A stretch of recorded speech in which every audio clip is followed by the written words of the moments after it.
Hello everybody, Tim here along with... Maggie, hello. Yes, we are here for another movie review. I know you're wondering, Tim, Maggie, did you see all these movies in one weekend? The answer is yes. We saw a lot of movies, and a lot of movies that saw a couple weeks ago that haven't reviewed, but that's okay. This time we're reviewing Brightburn. This is a new film produced by James Gunn. It's written by two people with the last name Gunn, and it's directed by a guy who's cameoed in both Guardians of the Galaxy movies and has made one other movie that also starred Sean Gunn. Wow. So this is definitely a Gunn production, but that's okay. The movie's put out by Sony, and it's about a young boy who finds out he's an alien.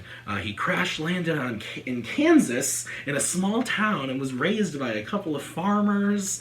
He has a super strength. He can fly. He has laser beams that come out of his face. He's very fast. Yeah. He's not Superman, though. They can't say that in the movie. They don't say Kent. They don't say Smallville. They don't say Clark. They don't say anything. I don't even remember his name. Oh, Brandon. Right? Brandon, something with a B. BB. Briar? Briar. I think it was Briar. I think you're right. I don't know, something. Anyway, it's basically, what if Superman was evil? That's the gist of the movie, is what would happen if Superman came to Earth and he turned out to be a dick. And so, Maggie, what did you think about Brightburn? It's definitely a horror movie. Mm-hmm. And it was very gory. Mm-hmm. More gory than I was expecting, I guess. But it definitely was the level of horror movie that I anticipated, where it had way too many jump scares, and I didn't like that. I liked it a lot. I didn't love this movie like I wanted to. I wanted to walk out thinking, like, this is the greatest piece of art ever released. It's better than Avengers, but no, it's not.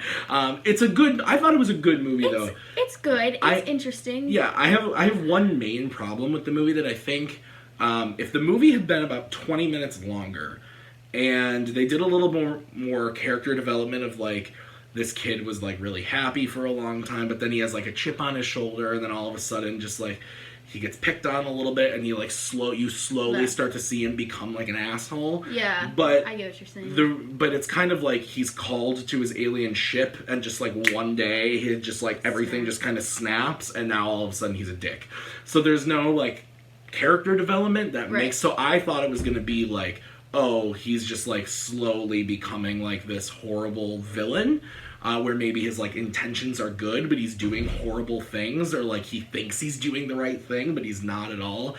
And that's not really what it is. It's more so, like, the aliens that he came from are telling him to be an asshole. And, I didn't love that. Yeah. But, that being said, I thought all of the action sequences, all of the scares and everything, really well done. For a movie that was made for, like, $7 million, this looks really good. Well, it was dark most of the time. But I'm saying, the visual effects and everything are very well done for a movie that was made for $7 million. What did you think about the performances, especially from, like, Elizabeth Banks? Yeah, I thought that Elizabeth Banks was really, really good. She definitely, like, carried the movie. And then the guy who plays Roy, I don't know his name, from The Office, he plays the dad. I thought he was really good, too. There's a scene towards the end, and he does... I think he did a really good job in that scene, just, like, portraying all the emotions that a real father would have in that moment. Sure. And I thought that, like, I honestly, like, the parts I liked the most of the movie was watching the parents realize what is happening. Sure. Like, I think that is really what was, like, the most interesting, because Elizabeth Banks the whole time is like, no, he's, like, good. And then, yeah. So you get where this is going. So basically, if you are at all interested in seeing a movie about, like, an Elseworld Superman, basically, I'd recommend checking it out. It's really short. It's, like, 91 minutes. It's very fast-paced, so it's not a huge, like, time commitment for you. Know, though, that it is, like, a straight horror movie. Yeah. It's gory. They do some stuff with some of the, like, murders, and honestly, it kind of becomes, like, a slasher film, like, halfway through. It really kind of does, yeah. And I'm totally into that. I would love to see a sequel to this movie where they kind of explore this a little more. I don't think that's possible the way they ended the movie. Maybe, we'll see. But I would love to see more from this director, maybe this premise. Maybe this could spark a whole thing where they do this with other superheroes. Like, what if, you know, Aquaman was a dick? Like, I don't know. The thing about Superman, though, is that no one can stop him.